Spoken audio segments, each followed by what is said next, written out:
Episode 1, Part 1. Prologue. The Galactic Record. In the beginning, there was no fear of humanity. That is important to understand.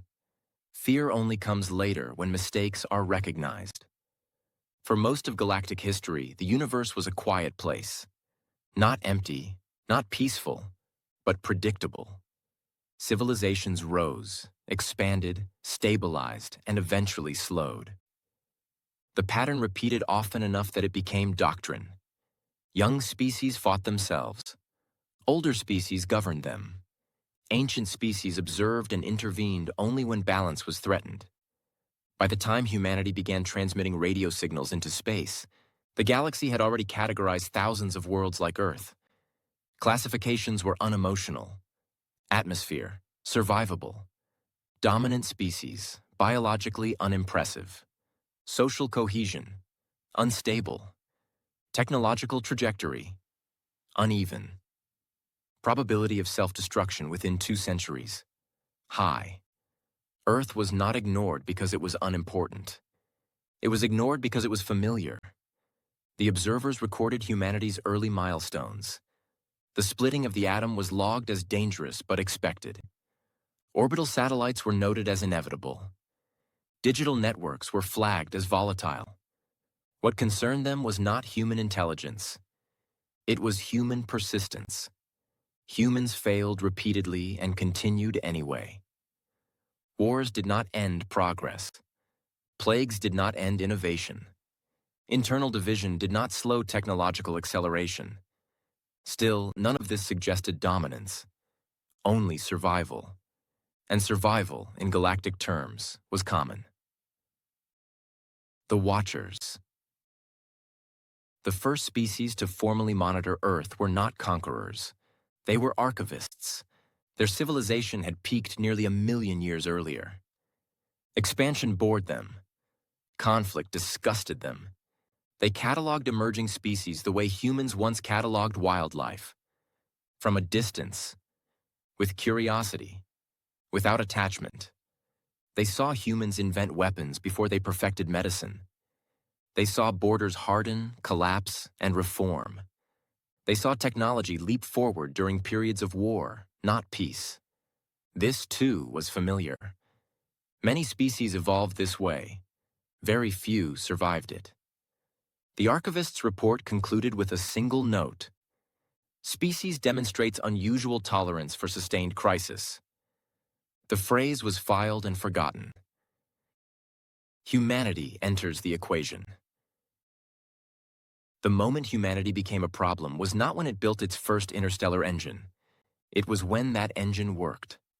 Faster-than-light travel was not new to the galaxy, but it was rare among unstable species.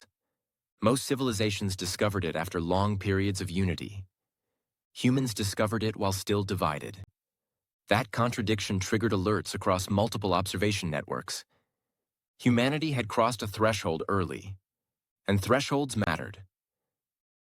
First contact was delayed on purpose. Contrary to later human belief, aliens did not immediately respond. There was debate.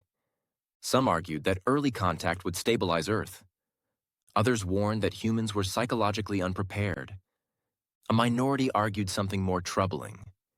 They pointed out that humanity had never experienced a true external authority. No overseers, no planetary conquerors, no gods that remained physically present. Humans had always answered only to themselves. That trait was rare and dangerous. The decision was made to wait, to observe, to let humanity approach the galaxy on its own terms. That was the first mistake. The crossing. When the first human exploration vessel crossed into controlled galactic space, it did not announce itself. It did not know it had to. The ship was small by galactic standards. Its hull was inefficient. Its energy signature was crude. But its crew was alert.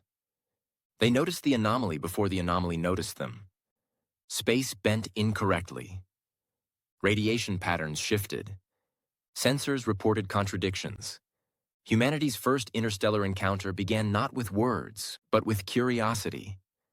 The ship slowed, it scanned, it recorded. And somewhere far beyond human awareness, an automated defense system woke up for the first time in centuries. The Net Titans. Alien containment protocols were precise. The human ship's engines shut down without warning. Artificial gravity fluctuated. Navigation collapsed into static. No weapons fired. No threats issued. Just control. This was standard procedure. Young species were stopped before they could panic, flee, or misinterpret. The aliens expected fear. What they received instead was silence. Inside the human vessel, no one screamed. No one begged. They backed up data. They rerouted systems. They tried things. This behavior was logged with mild concern. A curious response. When communication was finally established, the alien emissaries spoke carefully. Their language was ancient, layered, precise. The message was simple. You have entered restricted space. Identify your origin and purpose. The human response took longer than expected, not because humans were confused, but because they were translating. And while they translated, they analyzed transmission methods, signal compression, and energy efficiency. By the time humans responded, they had already learned something. The emissaries did not notice. Yet. End of part 1.